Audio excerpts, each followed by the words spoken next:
महाराष्ट्र में स्वयंभू बाबा यानी अशोक खरात की 18 मार्च 2026 को नासिक में गिरफ्तारी के बाद एनसीपी अजीत पवार गुट की नेता रूपाली चाकणकर की मुश्किलें बढ़ गई हैं।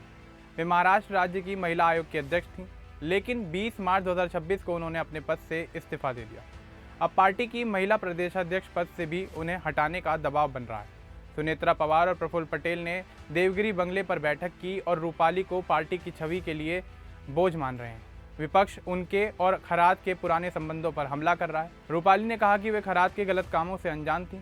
पार्टी चुनावों को देखते हुए उन्हें संगठनात्मक पद से मुक्त करने की सोच रही है। तो चलिए आगे बढ़ते हैं और आपको विस्तार से बताते हैं कि आखिर क्या है ये पूरा मामला। लेकिन उससे पहले बात कर लेते हैं रूपाली चाकणकर के जीवन के बारे में। रूपाली चाकणकर का जन्म 28 मई 1982 को महाराष्ट्र के पुणे में हुआ। उनका मूल नाम रूपाली बाबनराव बोराटे था। वे मराठा परिवार से ताल्लुक़ रखती हैं। उनके पिता बाबनराव बोराटे किसान थे। माँ पार्वती बोराटे घर संभालती थी। परिवार पुणे के आसपास के गांव में खेतीबाड़ी करता था। बचपन में रूपाली साधारण जीवन जीती थी। घर में मेहनत, सादगी और परिवार की एकता का माहौल था। पिता खेतों में काम करते थे और माँ बच्चों की देखभाल किया करती थी। रूपाली ने बचपन से ही पढ़ाई पर ध्यान दिया। वे स्थानीय स्कूल में जाती थी। परिवार छोटा और करीबी था। उनकी कोई बड़ी राजनीतिक पृष्ठभूमि नहीं थी, लेकिन बाद में उनकी सास ने राजनीति में कदम रखा। रूपाली की परवरिश पुणे के धायरी इलाके में हुई। वे हिंदू परिवार में पली बढ़ी। उनके घर में धार्मिक परंपराएं निभाई जाती थी। बचपन में वे स्कूल, घर और खेतों के बीच रहती थी। परिवार ने उन्हें मेहनत और ईमानदारी सिखाई। रूपाली की शादी नीलेश चाकणकर से हुई। नीलेश उनके पति हैं और परिवार पुणे में रहता है। उनकी सास रुक्मिणी चाकणकर धायरी गांव की पहली महिला पार्षद थी। रुक्मिणी ने अपनी राजनीतिक पारी की शुरुआत की और परिवार में यह रुझान उन्हीं से आया। रूपाली के एक बेटे का नाम सोहम चाकणकर है। सोहम फिल्मों की तरफ अपना रुझान रखते हैं। परिवार अब भी पुणे में ही एक साथ रहता है। रूपाली की पढ़ाई पुणे में पूरी हुई। उन्होंने लोकल हाई स्कूल से शिक्षा ली। उसके बाद पुणे यूनिवर्सिटी से मास्टर ऑफ बिजनेस एडमिनिस्ट्रेशन यानी MBA की डिग्री हासिल की। MBA की पढ़ाई ने उन्हें प्रबंधन, नेतृत्व और सामाजिक कामों के बारे में समझ दी। पढ़ाई के दौरान वे महिलाओं के मुद्दों में रुचि लेने लगीं। MBA के बाद उन्होंने राजनीति में एंट्री की। शुरू में वे NCP में शामिल हुई और अजीत पवार गुट के साथ जुड़ी रही। रूपाली का करियर राजनीति में आगे बढ़ा। वे राष्ट्रवादी महिला कांग्रेस की महाराष्ट्र राज्य अध्यक्ष बनी। अक्टूबर 2021 में उन्हें महाराष्ट्र राज्य महिला आयोग की अध्यक्ष बनाया गया। फिर अक्टूबर 2024 में उनकी दोबारा इसी पद पर नियुक्ति हुई। इस पद पर रहते हुए उन्होंने महिलाओं के कई मुद्दों पर काम किया। उन्होंने बीड़ जिले में महिलाओं की घटना पर कार्रवाई की मांग की। गुमशुदा महिलाओं के लिए पैनल बनाने की बात उठाई। बोगस वोटिंग पर शिकायत दर्ज कराई। मासिक धर्म लीव और सेल्फ हेल्प ग्रुप को बढ़ावा दिया। महिलाओं की आर्थिक आज़ादी पर जोर दिया। वे अजीत पवार और सुनेत्रा पवार का साथ देती रहीं। बारामती और पुणे में पार्टी के लिए उन्होंने प्रचार भी किया। 2024 लोकसभा चुनाव में भी वे काफ़ी ज़्यादा सक्रिय रहीं।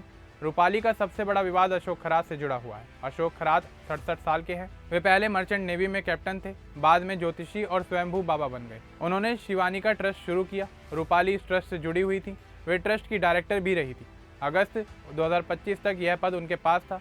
पुरानी वीडियो और फोटो में रूपाली अशोक खरात के पैर पहुँचती, छाता लेकर खड़ी रहती और गुरु पूर्णिमा पर पूजन करती हुई नजर आती हैं। वे खरात को अपना गुरु मानती थीं। उनका परिवार भी खरात दंपत्ति को मानता था। 18 मार्च 2026 को नासिक पुलिस ने अशोक खरात को गिरफ्तार किया। आरोप है कि उन्होंने 35 साल की एक महिला के साथ कई बार बलात्कार किया और ब्लैकमेल किया। 2022 से 2025 तक कई महिलाओं का शोषण किया। पुलिस को 58 आपत्तिजनक वीडियो मिले। खरात दिव्य शक्तियों का दावा करके महिलाओं को फंसाते थे। गिरफ्तारी के बाद रूपाली के पुराने वीडियो वायरल हो गए। विपक्ष ने इस मामले को लेकर जोरदार हमला बोल दिया। शिवसेना UBT की सुषमा अंधारे और NCP की रूपाली पाटिल ठोंबरे ने इस्तीफे की मांग की। इस दौरान रूपाली के नार्को टेस्ट की भी मांग उठी। 20 मार्च 2026 को मुख्यमंत्री देवेंद्र फडणवीस ने रूपाली को वर्षा बंगले पर बुलाया। उन्होंने इस्तीफा देने को कहा।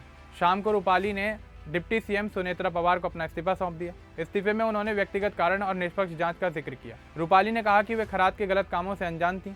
वीडियो पुरानी धार्मिक कार्यक्रमों से जुड़ी हुई है। उन्होंने दावा किया कि वे महिला होने की वजह से निशाना बनाई जा रही हैं। उन्होंने झूठी अफवाहों पर नोटिस भेजने की बात भी कही। रूपाली के इस्तीफे के बाद NCP अजीत पवार गुट में चर्चाएं तेज हो गई। सुनेत्रा पवार, प्रफुल्ल पटेल ने देवगिरी बंगले पर उच्च स्तरीय बैठक की। बैठक में रूपाली के भविष्य और पार्टी की छवि पर बात की गई।